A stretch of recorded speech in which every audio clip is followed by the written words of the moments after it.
Hinugasan, nilinis natin yung isda. Gagawa tayo ng tofu fish soup. Yan, linis na po siya.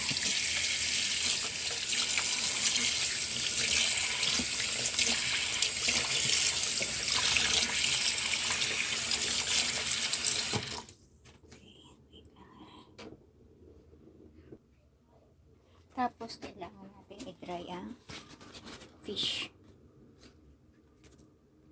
bago natin i-prito. I-dry natin muna siya.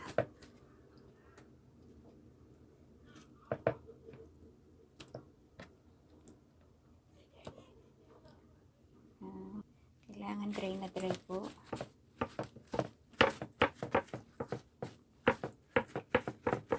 Tapos luya. Need po ng luya para maalis yung lansa. Wait lang po. Yan guys. Init na natin ang pan.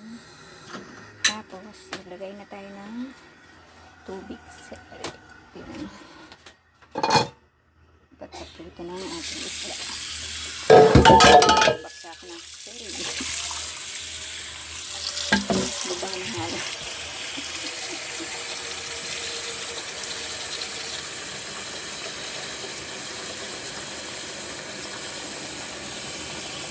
Kailangan po pagsilang puno na. Okay, wait. Tapos tofu. Okay.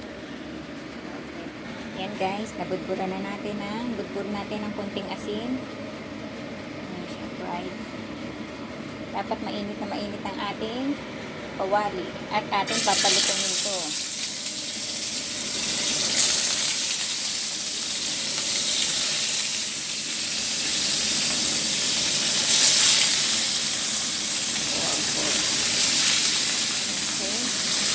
Tapos, maganda, lagyan din natin ng luya. Yan, tapos yung tubig ko. Yung tofu, gayatin ko na po. Kailangan natin palutunin para yung tinis niya, lutong-luto. Kasi yung iba, nilalagyan siya sa fish meat. Yung kakela, para hindi yung makuha yung tinis. At ang amo ko, okay na lang daw. Ninunig na. Ninunig na daw.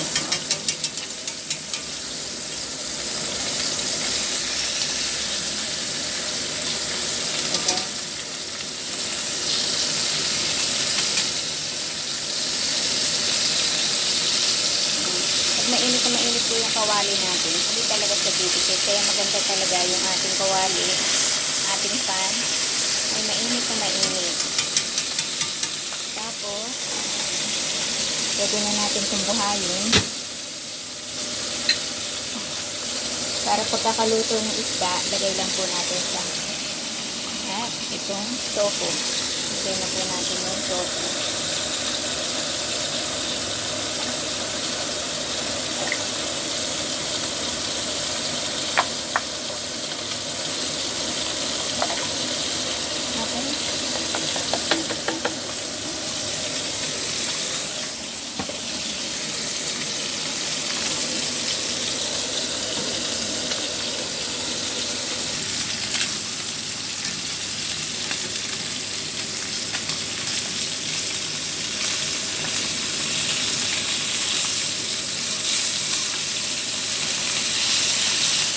Dapat crispy.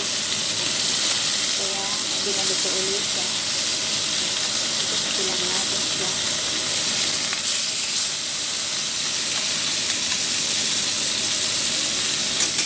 Alam niyo guys, kaya piniprito yung isda. Pag nagprito, nagkukulay dapat siya. Kaya ang sarap niya. Ayan guys.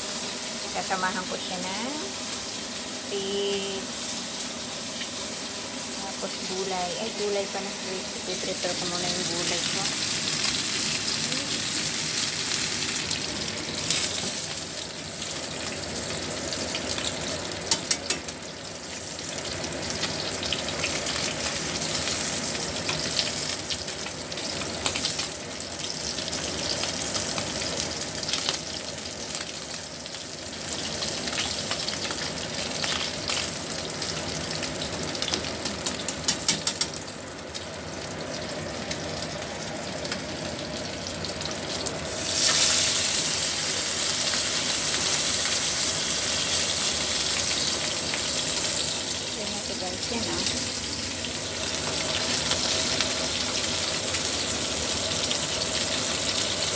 dati nagamit talaga ako nun tela, fish meat.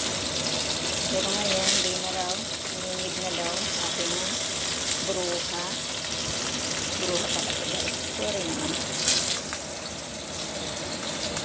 lagi kasi kami nagkaaway ng amo kong mabait. Mabait.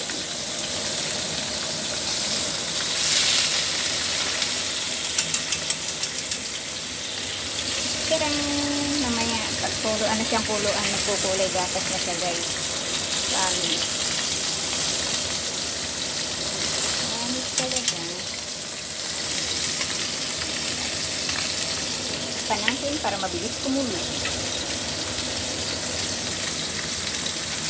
Lapit na tayo. Kasi almost 1 hour. 1 hour kung pinapakuluan ito.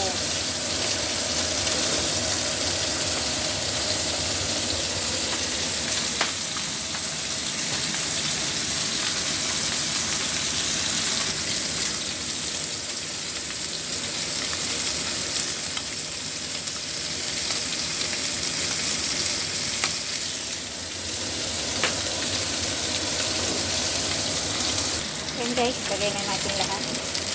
Nakulo na. Pwede na siya, pwede na.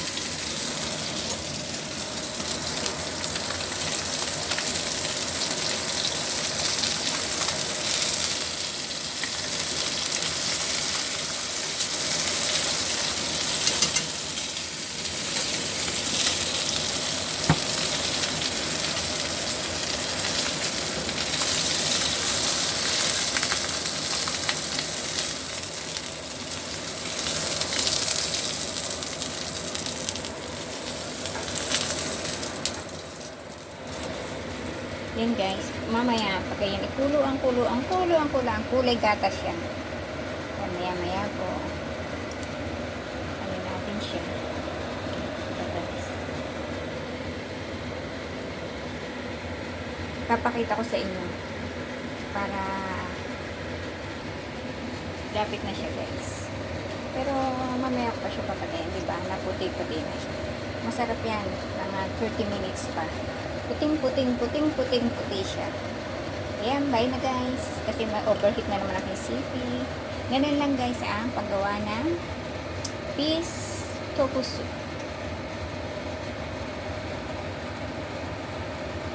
Gusto ko pa sana hanggang mamaya yung gatas na gatas ng kulay niya. Kaya lang hindi pwede.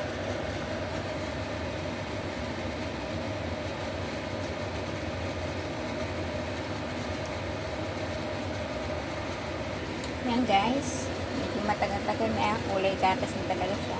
Papahinaan na natin ang kanyang apoy.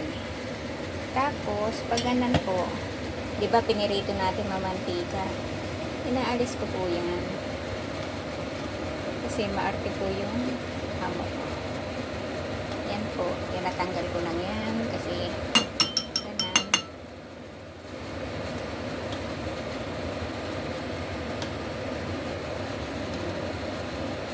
diba? Pag nagtagal palalo, puting-puti siya mamaya.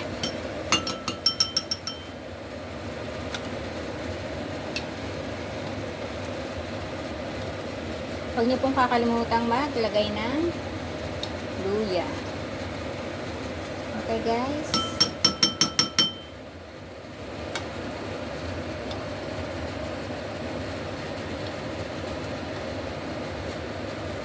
Okay na guys. Mamaya ko na ulit isa ng mantika. Bye bye guys. Thank you. At hindi pa ako makagalo ng ayos. Okay, bye. Diba? Gatas na siya. Yan. Ang ating fish tofu soup.